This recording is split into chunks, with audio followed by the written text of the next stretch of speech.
Halo teman-teman, terima kasih telah mengklik channel ini. Melalui channel yang sederhana ini, kami membagikan kisah-kisah Buddhis dan inspirasi yang mungkin Anda suka dan menginspirasi hidup Anda. Baiklah, mari kita mulai. Kisah Patacara Theri. Patacara merupakan putri orang kaya dari Savatthi. Ia sangat cantik dan dijaga dengan sangat ketat oleh orang tuanya. Tetapi, suatu hari, ia meninggalkan rumahnya dengan kekasih pilihannya, seorang pelayan laki-laki dari keluarganya. Mereka pergi menetap di sebuah desa, dan kini ia sebagai istri orang miskin. Tidak berselang lama, ia hamil, dan pada saat persalinan sudah dekat, ia meminta izin kepada suaminya untuk kembali ke tempat orang tuanya di Savatthi. Tetapi, suaminya melarangnya. Pada suatu hari, ketika suaminya pergi, ia pergi ke rumah orang tuanya. Suaminya mengikutinya, menangkapnya di perjalanan, dan memohon kepadanya untuk pulang bersamanya, tetapi ia menolak. Hal itu terjadi pada saat usia kelahiran sudah dekat. Akhirnya ia melahirkan anak laki-laki di semak-semak. Setelah melahirkan anaknya, ia kembali ke rumah bersama suaminya.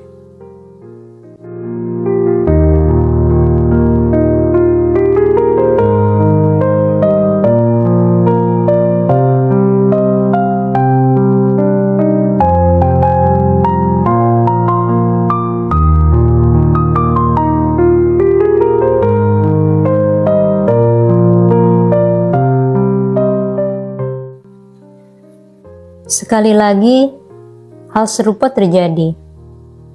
Ia kemudian hamil anak kedua, dan pada saat persalinan anaknya sudah dekat, ia pergi ke rumah orang tuanya di Savatthi. Suaminya mengikutinya dan menangkapnya di tengah perjalanan. Tetapi, karena saat persalinan sudah dekat, dan pada saat itu juga hujan turun sangat lebat, suaminya mencari tempat yang sesuai untuk persalinan, dan ketika ia membersihkan sebidang tanah,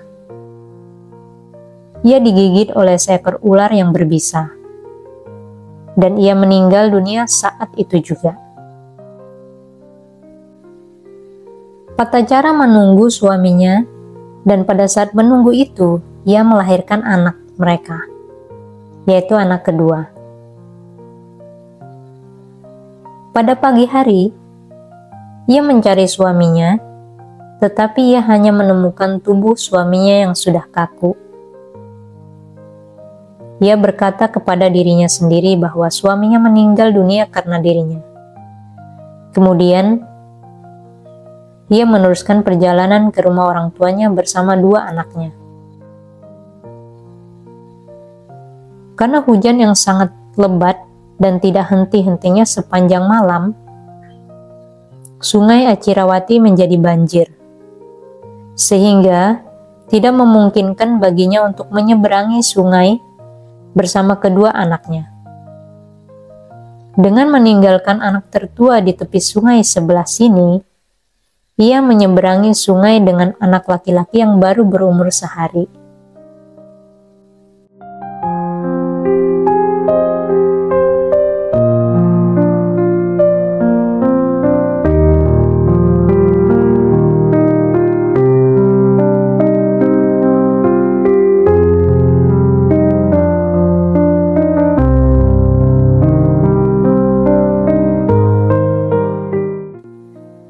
Ia menaruh bayinya di tepi sungai dan menyeberang kembali untuk menjemput anak tertuanya.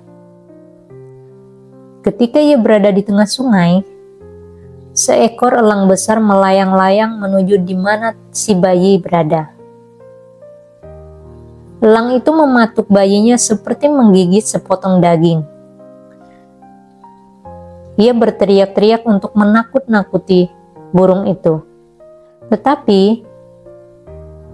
apa yang ia lakukan tampaknya sia-sia. Anak bayinya itu telah dibawa pergi oleh elang besar.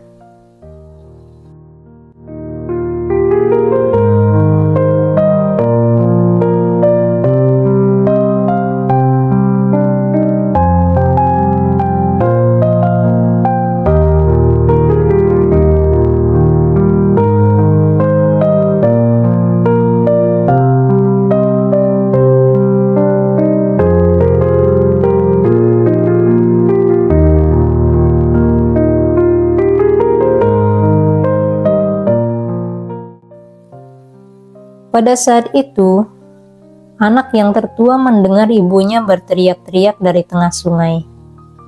Dan anak itu berpikir bahwa ibunya memanggilnya untuk datang kepadanya. Kemudian ia menyeberangi sungai untuk pergi ke tempat ibunya berada. Tetapi, anak itu terbawa arus sungai yang sedang banjir. Patacara kehilangan kedua anaknya dan juga kehilangan suaminya. Patacara mencucurkan air mata dan meratap dengan keras. Seorang anak telah dibawa pergi seekor elang. Anak yang lainnya terbawa arus. Suamiku juga meninggal dunia digigit ular berbisa. Kemudian ia melihat seorang laki-laki dari Sawati dan dengan sedih menanyakan tentang orang tuanya. Laki-laki itu menjawab, "Badai yang terjadi di Sawati kemarin malam telah merobohkan rumah orang tuanya dan kedua orang tuanya beserta 3 saudara laki-lakinya meninggal dunia, serta telah dikremasikan di atas satu tumpukan kayu." Mendengar berita yang demikian tragis, Patacara menjadi gila. Ia tidak peduli bahwa bajunya telah terlepas dari badannya dan hampir tak berpakaian. Ia berlari-lari di sepanjang jalan, berteriak-teriak tentang kesengsaraannya. Ketika Sang Buddha memberikan khotbah di Wihara Jetavana, beliau melihat Patacara di kejauhan. Beliau menghendaki agar Patacara datang ke dalam pertemuan itu. Kerumunan orang mencoba untuk menghentikan Patacara dengan mengatakan, "Jangan biarkan wanita gila itu masuk." Tetapi, Sang Buddha berkata kepada mereka agar tidak mencegah wanita itu masuk. Ketika Patacara cukup dekat untuk mendengar khotbah, beliau berkata kepadanya untuk berhati-hati dan tenang. Kemudian ia menyadari bahwa ia hampir tidak memakai pakaian dan dengan malu ia duduk.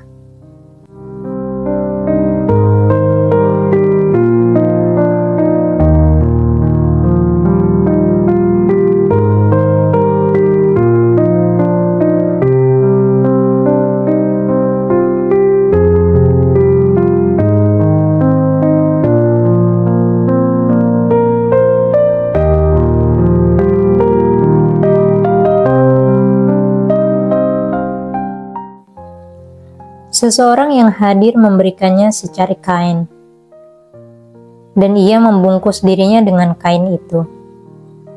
Ia kemudian berkata kepada Sang Buddha, bagaimana ia telah kehilangan anaknya, suaminya, saudara laki-lakinya, dan juga orang tuanya.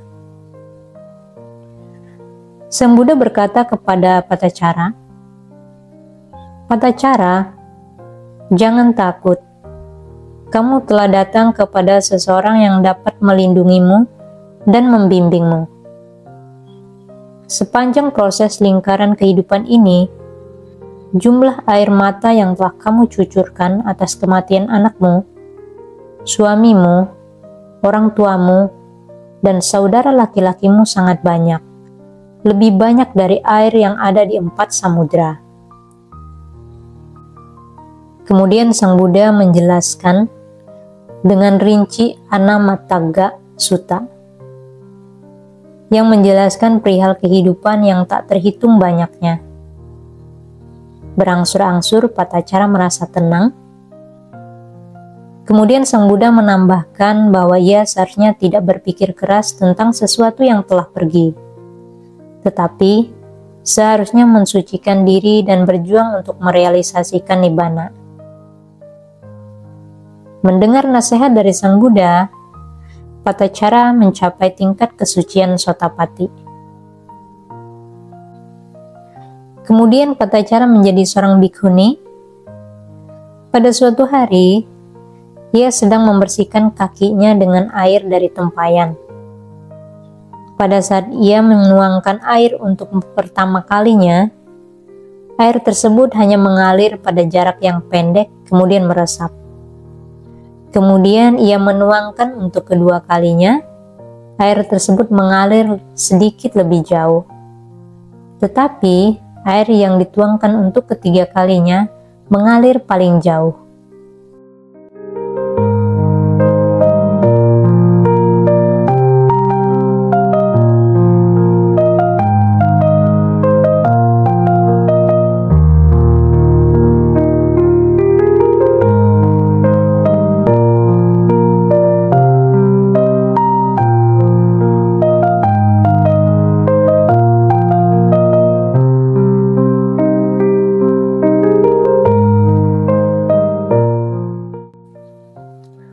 Dengan melihat aliran dan menghilangnya air yang dituangkan sebanyak 3 kali, ia mengerti dengan jelas 3 tahapan di dalam kehidupan makhluk hidup. Sang Buddha melihat Patacara melalui kemampuan batin luar biasa beliau dari Wihara Jetavana. Sang Buddha mengirimkan seberkas sinar dan memperlihatkan diri sebagai seorang manusia. Sang Buddha kemudian berkata kepada Patacara, "Patacara, kamu sekarang pada jalan yang benar, dan kamu telah tahu pandangan yang benar tentang kelompok kehidupan. Seseorang yang tidak mengerti corak tidak kekal, tidak memuaskan, dan tanpa inti dari kelompok kehidupan adalah tidak bermanfaat, walaupun ia hidup selama 100 tahun. Kemudian Sang Buddha membabarkan syair 113.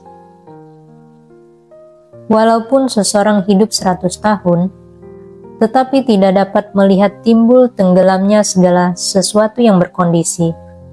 Sesungguhnya, lebih baik kehidupan sehari dari orang yang dapat melihat timbul tenggelamnya segala sesuatu yang berkondisi." Patacara mencapai tingkat kesucian arahat setelah khotbah Dhamma itu berakhir.